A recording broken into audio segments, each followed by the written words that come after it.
Hello students, welcome back to organised knowledge channel. आज की इस वीडियो में बच्चों हम डिस्कस करेंगे worksheet number 24 class 6 social science की। बच्चों ये वर्कशीट है जो आपके लिए 7 दिसंबर 2020 के लिए शेड्यूल की गई है। आज की वर्कशीट में भी बच्चों हमारा chapter 7 new questions and ideas Upanishad, ये जो है न्यू क्वेश्चंस एंड आइडियाज जो चैप्टर है ये कंटिन्यू है। लास्ट वर्कशीट में हमने महात्मा बुद्ध के जो उन्होंने उपदेश दिए थे, जो उन्होंने अपनी एजुकेशन दी थी, उसके बारे में पढ़ा था। आज हम उपनिषद के बारे में पढ़ेंगे। So let's start. बच्चों आपके सामने ये एक पिक्चर गिवन है। इस पिक्चर में आपको जो है यहाँ पर क्या ऑब्जर्व कर पा रहे हो? आप ऑब्जर्व कर रहे होगे ऐसी पिक्चर्स आपने जरूर कोई मूवी है या आपने रामायण देखी होगी, तो उसमें ये पिक्चर्स आपने जरूर देखी होंगी। इनमें आप क्या ऑब्जर्व कर रही हो? क्या आपको समझ आ रहा है? तो आई होप बेटा आपको कुछ ना कुछ तो जरूर समझ आ रहा होगा। आपको जो यहाँ पर ऑब्जर्व कर रहे हो उसको कमेंट सेक्शन में जरूर लिख के बताइएगा। तो देखिए यहाँ पर आप देख रहे हो कि यहाँ पे चौकी पे कौन बैठे हैं? गुरु बैठे हैं। यहाँ नीचे कौन बैठे हैं? इनके शिष्य बैठे हैं। ठीक है, तो ये जो बैठे हैं ये गुरु हैं और ये क्या कर रहे हैं? ये अपने जो स्टूडेंट्स हैं उनको एजुकेशन दे रहे हैं, उनको ज्ञान दे रहे हैं। पहले जब ऐसे स्कूल नहीं होते थे तो शिक्षा जो है वो इस तरह से ग्रहण की जाती थी, इस तरह से एजुकेशन जो है वो दी जाती थी। ट्रीज के जो है नीचे बैठ के बेटा, और इस तरह से गुरुकुल होते थे, तो इस तरह से एजुकेशन प्रोवाइड होती थी। ठीक है, तो इसी बारे में हम पढ़ेंगे। उपनिषद, उपनिषद क्या है? Upanishad literally means approaching and sitting near. ठीक है, उपनिषद का मतलब क्या है कि अप्रोचिंग एंड सिटिंग नियर, यानी पास बैठना, गुरु के पास बैठ के एजुकेशन ग्रहण करना, शिक्षा ग्रहण करना। तो वो क्या है? वो उपनिषद है, ये इसका मीनिंग है। And the text contains conversation between teachers and students. और जो ये उपनिषद है बेटा, ये बहुत जो है ग्रंथ होते हैं जिनके अंदर बहुत अच्छी अच्छी बातें जो हैं वो लिखी हुई होती हैं। ठीक है, यानी हम कह सकते हैं जीवन का सार इनके अंदर लिखा हुआ होता है। और इनके अंदर जो है जो भी लिखा गया है वो ये जो टेक्स्ट हम पढ़ रहे हैं इनके माध्यम से कन्वर्सेशन, टीचर्स एंड स्टूडेंट्स की कन्वर्सेशन जो है यहाँ पर दिखाई गई है। ऑफन आइडियाज वर प्रेजेंटेड थ्रू सिंपल डायलॉग्स। तो जो आइडियाज होते थे, जो एजुकेशन होती थी, वो जो है सिंपल डायलॉग्स यानी सिंपल भाषा में जो है वो प्रेजेंट किए जाते थे। Around the time that the Buddha was preaching, and perhaps a little earlier, other thinkers also tried to find answers to difficult questions.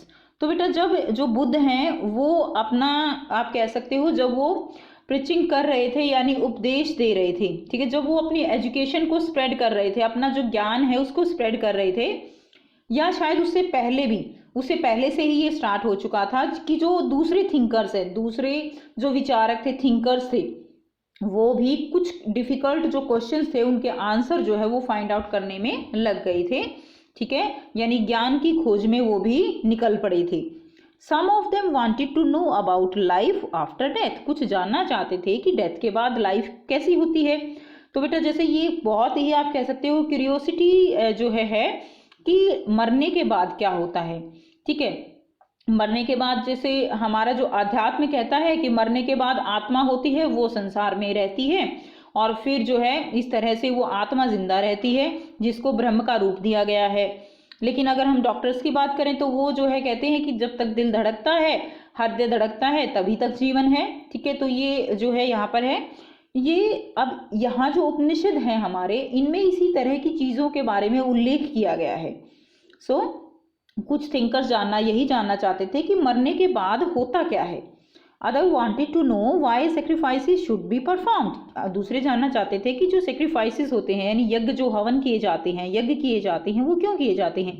ये आज भी हम जो है घरों में हवन करवाते हैं, यज्ञ होते हैं, तो उनका उस समय का यही क्वेश्चन था कि ये यज्ञ क्यों कराए जाते हैं। तो इन सभी बातों के उत्तर खोजने के लिए वो जो है निकल पड़े थे।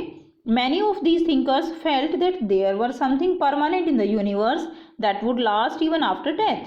कुछ थिंकर्स जो हैं वो सोचते थे कि कुछ ना कुछ तो इस यूनिवर्स के अंदर परमानेंट है, जो कि परमानेंट मतलब जो जिसकी डेथ नहीं होती है, और डेथ जो मनुष्य है उसके मरने के बाद भी वो रहती है।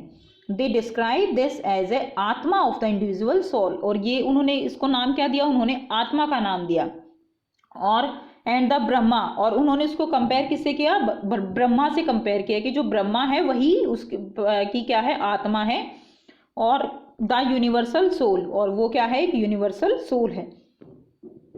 They believe that ultimately both the atma and the Brahma were one, वो मानते थे कि जो आदमी की आत्मा है और जो ब्रह्मा है वो दोनों एक ही हैं।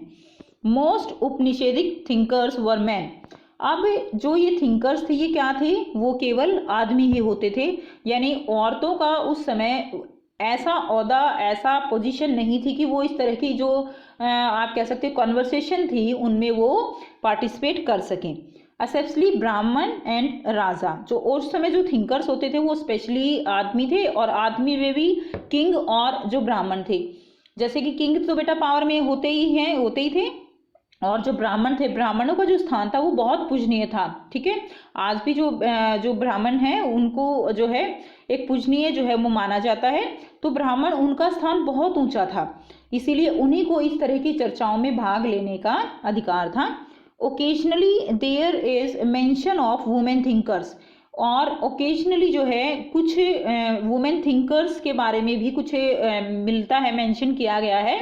और जैसे कि एक एग्जांपल दिया गया है Gargi, and who was famous for her learning, जो कि बहुत नॉलेजेबल थी, और तभी उनको जो है इस तरह की जो कन्वर्सेशन होती थी, वार्तालाप होती थी, चर्चाएं होती थी, उसमें भाग लेने का अधिकार दिया जाता था। And participated in debate held in royal courts, और जो कोर्ट होती थी, कोर्ट, रॉयल कोर्ट बेटा जो राज दरबार होते हैं जहाँ पर किंग हैं और जो उनके जो दरबारी हैं, ठीक है ना, जो अदर पीपल्स हैं जो इस बारे में चर्चा करेंगे, वहाँ पर ये जो है चर्चा करते थे। Poor people rarely took part in these discussions, जो पुअर पीपल थे वो इनमें डिस्कशन नहीं करते थे। We may find some exception to, यहाँ पर भी हमें कुछ अपवाद जो है वो देखने को मिलते हैं। कुछ लोग, कुछ एक्सेप्शन थे, जो गरीब लोग इनमें पार्टिसिपेट करते थे। तो बेटा एक जो वुमेन थिंकर का नाम दिया गया है वो क्या है, गार्गी। ठीक है, गार्गी नाम है, जो कि वुमेन थिंकर जो इस तरह के जो कन्वर्सेशन है उसमें पार्टिसिपेट करती थी, जिसका उल्लेख मिलता है, जिसके बारे में लिखा गया है। अब यहाँ पर कुछ क्वेश्चन दिए गए हैं। तो फर्स्ट क्वेश्चन क्या है, what is the meaning of the word Upanishad. तो उपनिषेद जो वर्ड है उसका क्या मीनिंग है। So Upanishad literally means approaching and sitting near. तो बेटा ये आप आंसर लिख देंगे, अप्रोचिंग एंड सिटिंग नियर। ठीक है, Upanishad literally means approaching and sitting near. तो ये जो है फर्स्ट क्वेश्चन का आंसर हो जाएगा। नेक्स्ट देखिए question number 2, what answer did Upanishadic thinkers want to find. तो कौन से आंसर थे बेटा जिनको जो उपनिषेदिक थिंकर्स थे वो फाइंड करना चाहते थे। तो आइए बेटा करते हैं इसका आंसर। सो यहाँ से आप क्वेश्चन नंबर 2 का आंसर करेंगे। Some thinkers wanted to know about the soul, कुछ थिंकर्स जो है वो सोल के बारे में जानना चाहते थे। Some thinkers wanted to know about the life after death, कुछ थिंकर्स जो है डेथ के बाद क्या होता है उस लाइफ के बारे में जानना चाहते थे। Some Upanishad thinkers wanted to know about why sacrifices should be performed, कुछ जानना चाहते थे कि जो सैक्रिफाइसेस हैं वो क्यों किए जाते हैं। ठीक है, तो ये इसका आंसर आप यहाँ से लिख लेंगे। नेक्स्ट देखिए क्वेश्चन नंबर 3 है, name one women thinker of that time. तो उस टाइम की जो बेटा वन वुमेन थिंकर हमने अभी भी किया, क्या नाम था उनका, बिल्कुल ठीक, उनका नाम था गार्गी। ठीक है, गार्गी जो है इनके बारे में मेंशन किया गया है कि वो जो है इस तरह के डिस्कशन में पार्टिसिपेट करती थी। ओके, सो ये इसका थर्ड का आंसर हो जाएगा, one women thinker of that time. तो ये थी बच्चों आपकी आज की एसएसटी की वर्कशीट। आई होप बेटा आपको ये वर्कशीट क्लियर है। कोई भी डाउट है तो कमेंट सेक्शन में कमेंट करके पूछ सकते हो। वीडियो अच्छी लगी तो लाइक शेयर जरूर कर दीजिए, चैनल को सब्सक्राइब भी कर लीजिए। ऑर्गेनाइज चैनल को अगर आपने सब्सक्राइब नहीं किया है, बेल आइकन प्रेस नहीं की है तो अब कर लीजिए। So thanks for watching, have a nice day.